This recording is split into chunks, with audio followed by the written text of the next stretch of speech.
ज्ञान परमात्मा कहते हैं, जो हम तत्व ज्ञान बताते हैं, भक्ति शास्त्र अनुसार बताते हैं, इसने तो सुनकर राजी नहीं। और बाकी कितनी ही इसके पीठ पर लाद दे ये गलत साधना, सारिया ने गधे की तरह खींचे चला जाएगा। पेट पलनिया भी चल पड़ेगा, नंगे पैरा भी वहां पहुंच जाएगा, छाले भी पड़ जाएंगे, और कह दे इसने, और खड़ा होकर तप कर ले, पैर सूझ जाएंगे। इसको यूं कह दे भाई, जो शास्त्रों में लिखा है ऐसा लिखा है, नाम उठत नाम बैठत नाम सोवत जागवे, नाम खाते नाम पीते नाम सेती लागवे। परमात्मा के भजन में हठ योग नहीं है किसी सदग्रंथ के अंदर, और जो हठ योग करते हैं उनको बड़ा दुष्ट कहा है। गीता जी के अध्याय नंबर 16 और 17 में यही निर्णायक ज्ञान दिया है। तो यहां यही बताना चाहते हैं कि एक आत्मा रो रही है, कहती है मैं तो दे दी बालम बैरे नू, और संसारी दी गल्ला चिन्ह ना बूझ शब्द जो गहरे नू। एक जनसाधारण नू कह दे भाई वहां वहां पूजा, वहां उस धाम पर चला जा, और वहां एक जाटी के धागा बांध का आया करते हैं, और तेरा पोता हो जाए या छोरा हो जाए जब खोल काना हो। अब 1000 आदमी जाएंगे, उसमें 10 का तो स्वाभाविक छोरा या लड़का हो जाएगा, कोई काम सरेगा। तो 20 बताता फिरेगा वो, मैं वहां गया था, धागा बांध का था, अरे उसने खोलने जाऊंगा, मेरा छोरा हो गया, लड़का हो गया। तो परमात्मा कहते हैं उनकी गल ने तो उनकी बातों को तो तुरंत पकड़ लेगा, और हम जो ये गूढ़ ज्ञान बता रहे हैं, गहरा शब्द बता रहे हैं, इसको नहीं सुनता। मुर्दों से ती प्रीत लगावे ना, जाने सतगुरु मेरे नू।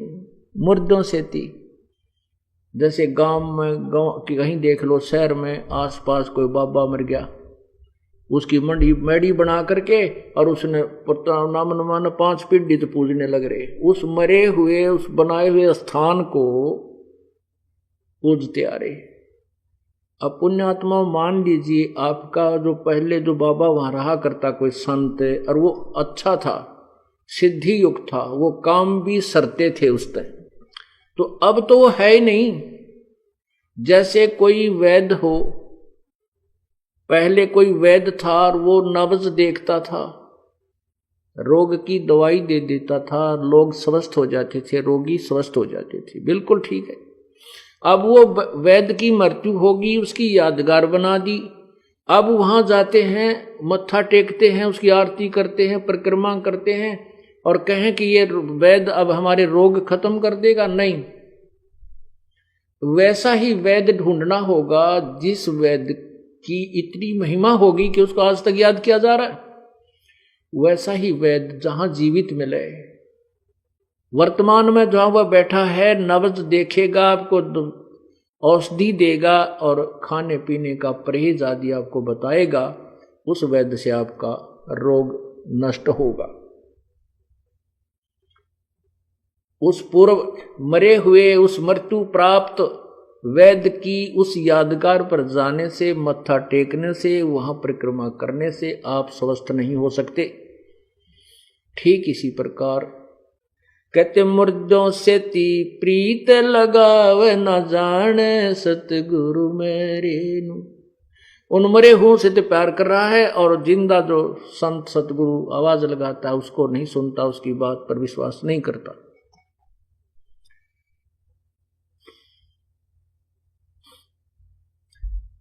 श्वेत छतर सिर मुकुट विराजय। अभी तक सभी परमात्मा को निराकार निराकार का घाटा जोड़ रखा है।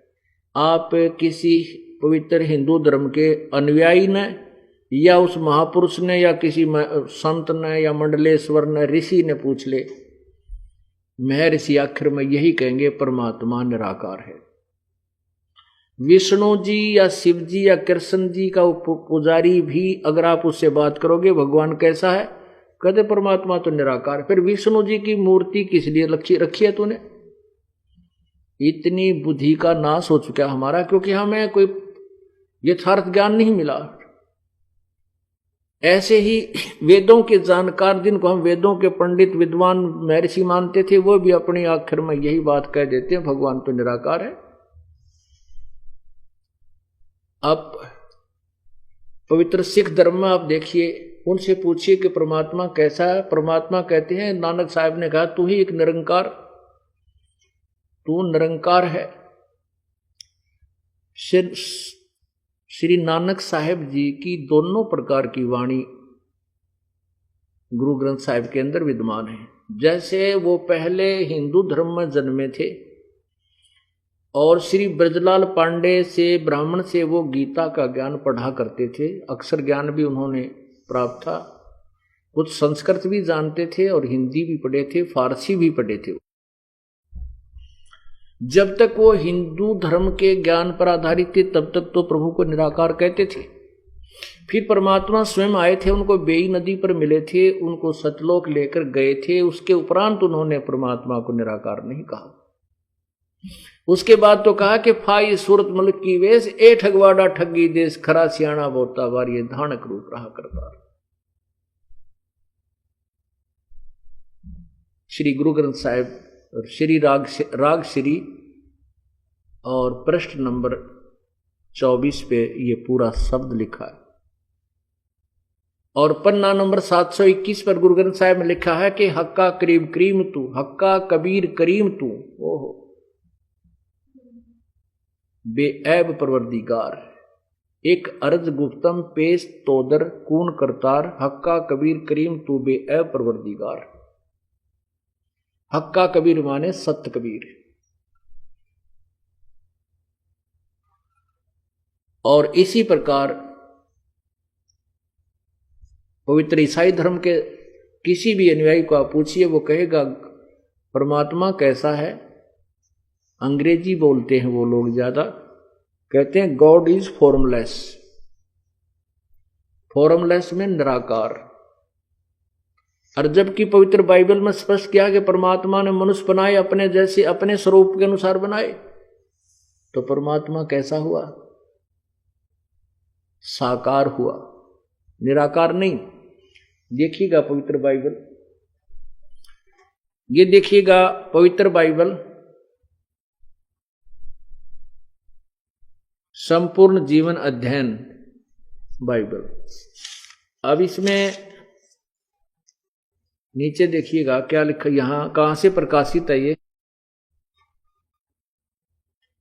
जर्नल एडिटर, ये जर्नल एडिटर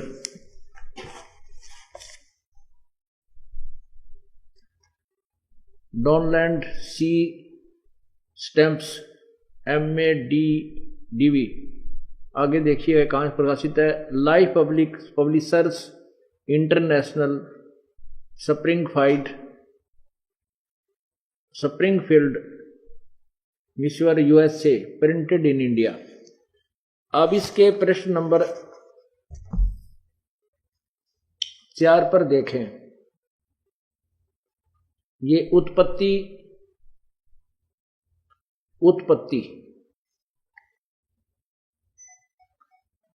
अब देखें उत्पत्ति। यहां परमात्मा ने आदि में परमेश्वर ने आकाश और पृथ्वी की सृष्टि की। पृथ्वी बेडौल सुनसान पड़ी थी और गहरे जल के ऊपर तैर रही थी, अंधियारा था तथा परमेश्वर का आत्मा जल के ऊपर मंडराता था। अब हम जो सिद्ध करना चाहते हैं, नीचे आइएगा, ये प्रथम परमेश्वर ने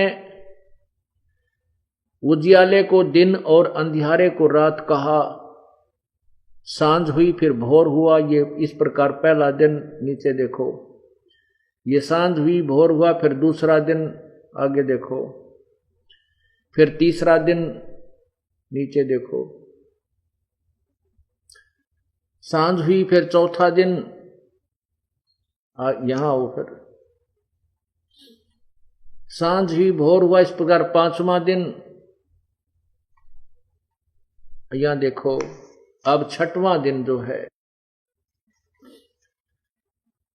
फिर परमेश्वर ने कहा कि हम मनुष्य को अपने स्वरूप के अनुसार अपनी समानता में बनाएं और वे समुद्र की मछलियों, आकाश के पक्षियों, घरेलू पशुओं और सारी पृथ्वी पर और सब रेंगने वाले जंतुओं पर जो पृथ्वी पर रेंगते हैं अधिकार रखें।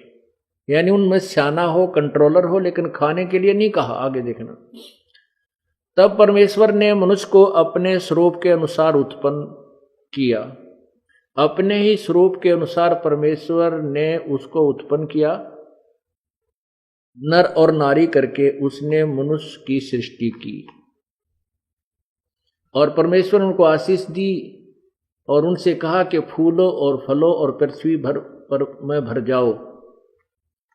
आगे देखो, ये देखना।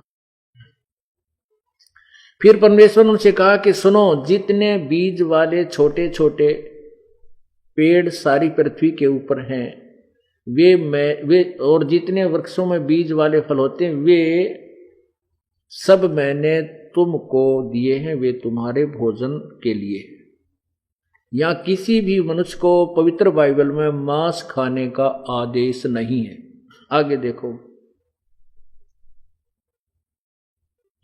तथा इस प्रकार सांझ हुई, फिर भोर हुआ, इस प्रकार ये 6वां दिन। 6 दिन हो गए और 7वां दिन यूं आकाश और पृथ्वी में उनकी सारी सेना का बनाना समाप्त हुआ, हो गया। और परमेश्वर ने अपना काम जिसे वह करता था 7वें दिन समाप्त किया और उसने अपने इस किए हुए काम से 7वें दिन विश्राम किया। अब ये पवित्र बाइबल ने सिद्ध कर दिया कि परमात्मा साकार है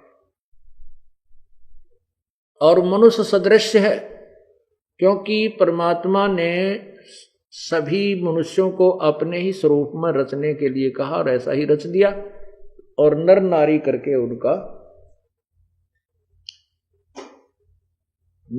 करके उनकी सृष्टि की। और साथ में यह भी आदेश दे दिया कि तुम मांस नहीं, केवल फलदार वृक्ष और बीजदार पौधे यानी जैसे गेहूं, चने, बाजरा, ज्वार ये खा सकते हो। और भगवान जो पूर्ण परमात्मा है, वो पूर्ण परमात्मा ने 6 दिन में सृष्टि रची, 7वें दिन अपने तख्त पर जाकर आराम किया। उसके बाद यदि पवित्र बाइबल में कहीं मांस खाने का आदेश है तो पूर्ण परमात्मा का नहीं, वो किसी और देव का है और वो उसका अनुसरण नहीं करना हमने। जैसे जैसे एक उदाहरण देते हैं कि एक व्यक्ति की किसी थानेदार से दोस्ती थी, थानेदार से, एसएचओ से मित्रता थी। उस व्यक्ति ने अपने मित्र एसएचओ यानी थानेदार से कहा कि मेरा पड़ोसी मुझे बहुत तंग करता है, नहीं मानता, मैंने सब प्रार्थना की है, वो बहुत परेशान करता है। तो उस एसएचओ ने अपने मित्र से कह दिया कि मार लठ, उसके माप देख लूंगा। अब उस व्यक्ति ने अपने एसएचओ उस थानेदार मित्र के आदेश का पालन करके अपने गवांडी के, अपने पड़ोसी के सिर में लठ मारा, लागते वो मर गया, मृत्यु होगी। अब उसने संविधान तोड़ दिया राजा का, एक अधिकारी के कहने से। राजा का अधिकार था कि राजा का जो कानून है,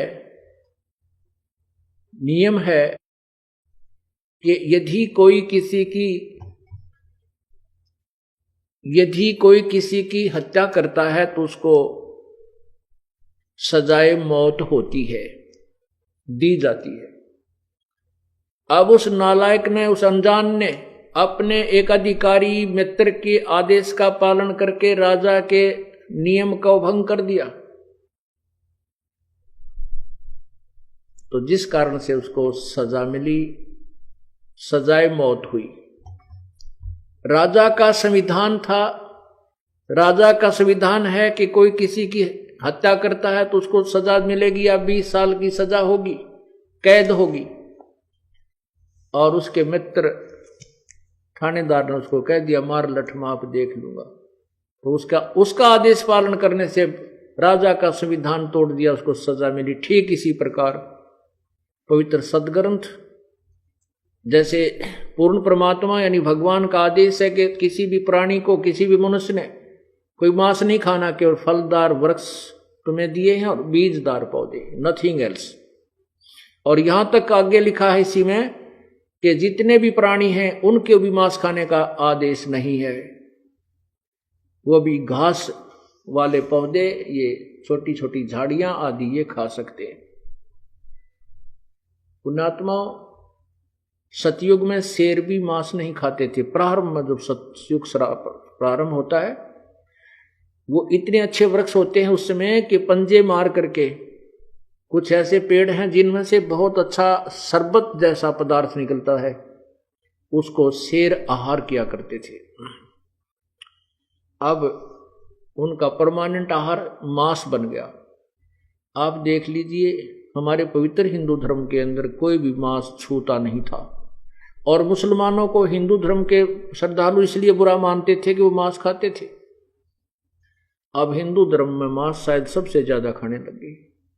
ऐसे ही पवित्र सिख धर्म के अंदर कोई मांसाहार नहीं करता था, और किसी भी सदग्रंथ में या किसी गुरु ग्रंथ साहिब में कहीं पर प्रावधान नहीं है, बल्कि इसके मांस खाने वालों को महापामर प्राणी कहा है। और अब देख लो, मेरे ख्याल में सिख धर्म सब ने माफ कर गया मांस खाने में। अगर और समय में 100-200 वर्ष के बाद कोई ये कहेगा कि हमारे पूर्वज श्री नानक जी और वो 10 बादशाह कभी मांस नहीं खाते थे, कोई नहीं मानेगा। इसी प्रकार सतयुग में शेर मांस नहीं खाते थे प्रारंभ में। मनुष्य का तो कहना ही क्या है। तो यही समझ लेना चाहिए कि परमात्मा जो पूर्ण ब्रह्म है, उसने 6 दिन में सृष्टि रची और इस काल के को संभाल दी इसकी, और आप सतलोक में जाके विराजमान हो गया, अपने तख्त पर बैठ गया। अब इसी का प्रमाण पवित्र कुरान शरीफ देखिए, सूरत फुरकानी 25 आयत नंबर 52 से 59 में स्पष्ट किया है।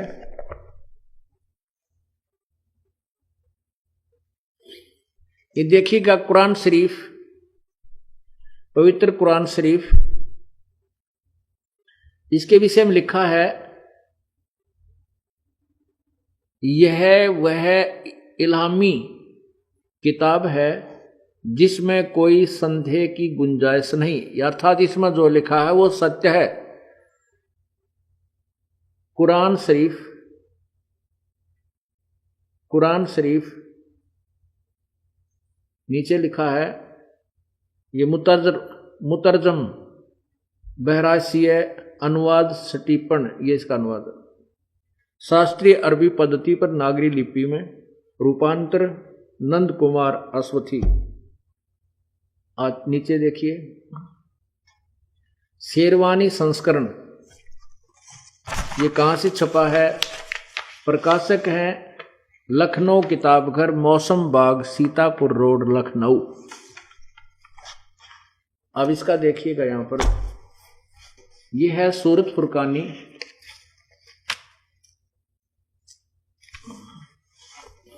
सूरत फुरकानी 25, और प्रश्न नंबर देखना इधर,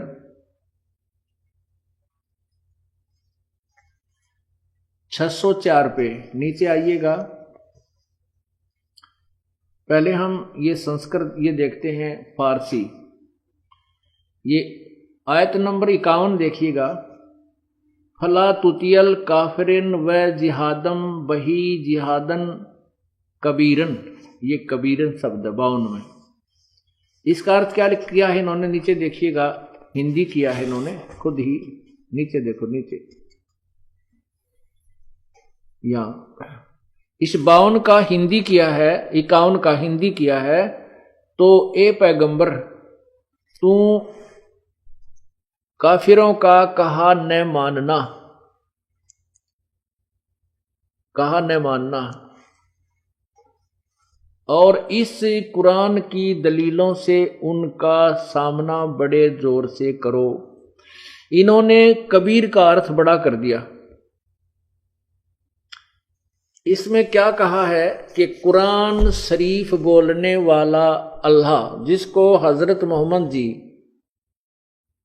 यानी मुसलमान धर्म के प्रवर्तक श्री हजरत मोहम्मद जी कह रहे हैं, हजरत मोहम्मद जी को उसका अल्लाह जिसको वो खुदा मानते हैं, वो कह रहा है कि ए पैगंबर हजरत मोहम्मद, तो इन काफरों का कहा ना मानना, ये कबीर पर जो मैं तेरे को कुरान शरीफ के अंदर जो वचन बोल रहा हूं इन पर विश्वास करना।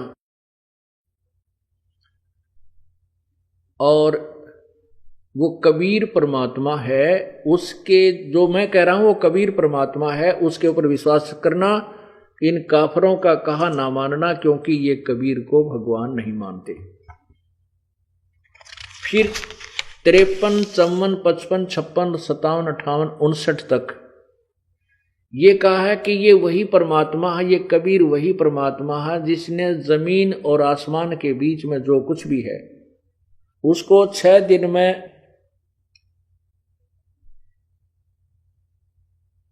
रचा और 7वें दिन विश्राम किया। अब देखिएगा, अब 53 नंबर देखो, आगे हम देखते हैं। अभी ये इधर देखें, यहां पर ये 57 में है, 58 में ये खबीरा शब्द लिखा है, इवादही खबीरा। इवादही माने पूजा के योग, इवादत, इवादत शब्द से इवादही बना है, इवादही खबीरा। इसको कबीर कहो चाहे खबीरा, इसका भी अर्थ इन्होंने बड़ा किया है। 58 आयत में, आयत नंबर 59 में लिखा है, अहरमानो असफल बिहिर खबीरन। अब इनका अनुवाद इन्होंने किया है, ये देखिएगा यहां पर ये अनुवाद किया है, ये देखो,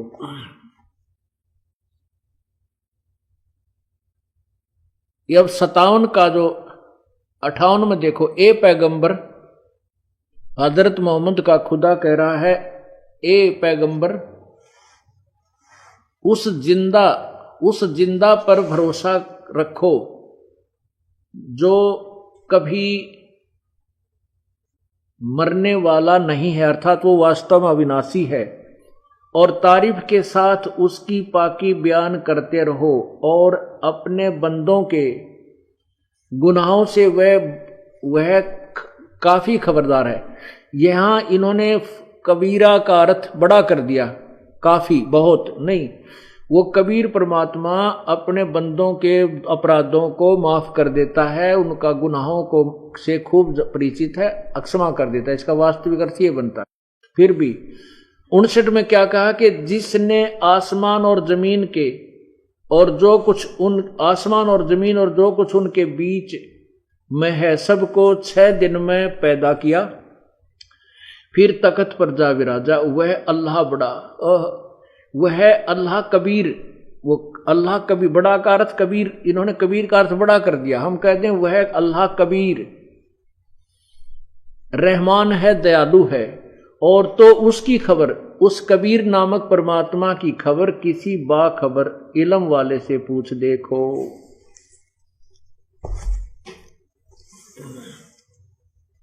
अब इससे क्या सिद्ध हुआ?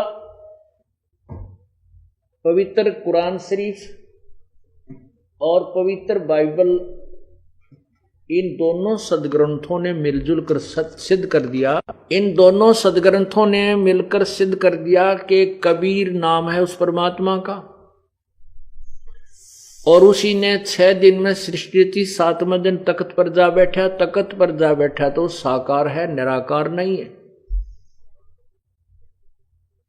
और पवित्र कुरान शरीफ को बोलने वाला अल्लाह कह रहा है कि उस कबीर नामक परमात्मा के विषय में, उस पूर्ण भगवान के विषय में मैं परिचित नहीं, उसकी खबर किसी बाखबर यानी तत्वदर्शी संत से पूछ देखो।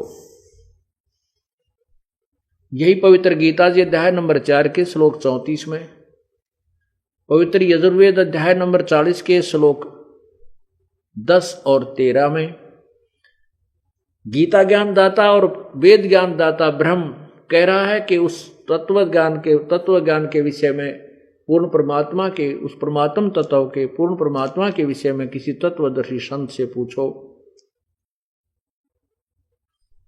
अब सभी सदग्रंथों का एक ही निष्कर्ष निकला कि पूर्ण परमात्मा कबीर है और वो मनुष्य सदृश है, नर आकार है उसका। और ये भी निकला कि किसी भी सदग्रंथ में उस परमात्मा का आदेश नहीं है कि मांस खाओ, क्योंकि उस परमात्मा ने तो 6 दिन में सृष्टि रची, 7वें दिन वो तख्त पर विराजा। उसके बाद यदि कुरान शरीफ में किसी और अल्लाह ने, किसी देवता ने, फरिश्ते ने अगर मांस खाने का कोई कहा है तो वो पूर्ण परमात्मा का विधान नहीं है। उसके आदेश का पालन करके मांस खाना तो उस पर पूर्ण परमात्मा के संविधान को भंग करना है, जिसकी सजा भोगनी होगी। जैसा आपको अभी उदाहरण सुना था उसी को यहां समझो।